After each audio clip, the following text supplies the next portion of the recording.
हम तीन दोस्त थे, मैं, मुएज़ और बशारत। एक रात हमने फैसला किया कि क्यों ना नजर के फ्लैट के कमरा नंबर 1 में एक रात गुजारी जाए, जिसके बारे में काफी अफवाहें थी कि वहां साया है। नजर खुद तो वहां रहता नहीं था, इसलिए हमारा जाना सिर्फ एक मजाक और सनसनी की तलाश थी। हम हंस रहे थे, लेकिन दिल के किसी कोने में हल्की सी घबराहट भी थी। रात गहरी हो चुकी थी जब हम तीनों एक ही बिस्तर पर सोने के लिए लेटे। मुएज़ बीच में था, एक तरफ मैं और दूसरी तरफ बशारत। कमरे में घप अंधेरा था और बाहर की खामोशी से कमरे का सन्नाटा और भी गहरा लग रहा था। कुछ देर बाद मेरी आंख अचानक खुल गई। मुझे लगा जैसे कोई मुझे घूर रहा हो। मैंने करवट ली और देखा तो मेरी आंखें फैल गईं। बशारत मेरे बिल्कुल करीब लेटा हुआ था। उसकी आंखें खुली थीं और वो सीधा छत को घूर रहा था। उसके चेहरे पर कोई तासुर नहीं था, बस खामोश खाली निगाहें।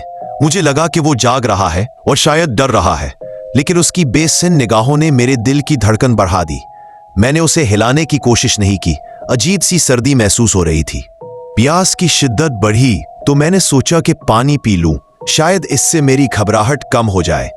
मैं बिस्तर से उठा और चुपके से किचन की तरफ बढ़ा। फ्लैट छोटा था, इसलिए किचन का रास्ता ज्यादा दूर नहीं था। मैंने किचन में कदम रखा और पानी का गिलास लेने के लिए काउंटर की तरफ मुड़ा ही था कि मुझे अपने पीछे किसी की मौजूदगी का एहसास हुआ। मेरे रोंगटे खड़े हो गए। मैंने हिम्मत करके पीछे मुड़कर देखा और मेरे हाथ से गिलास छूटते छूटते बचा।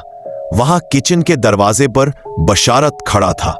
वही बेजान आंखें, वही खाली चेहरा। वो उसी तरह खड़ा था जैसे वो अभी भी कमरे में लेटा हुआ था। मेरे हल्क में खौफ का एक गोला फंस गया। बशार, तय? मैंने हिकलाते हुए पूछा। उसने कोई जवाब नहीं दिया, बस मुझे देखता रहा। मुझे लगा कि मैं ख्वाब देख रहा हूं या शायद पागल हो रहा हूं।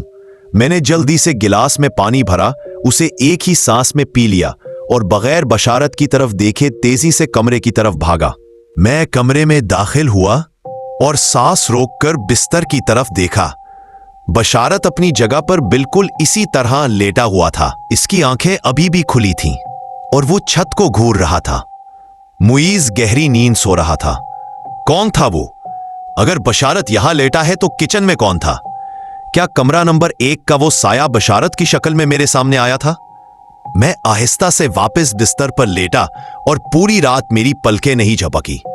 मैंने पूरी रात बशारत को घूरते हुए गुजारी, दुआ करता रहा कि सुबह हो जाए।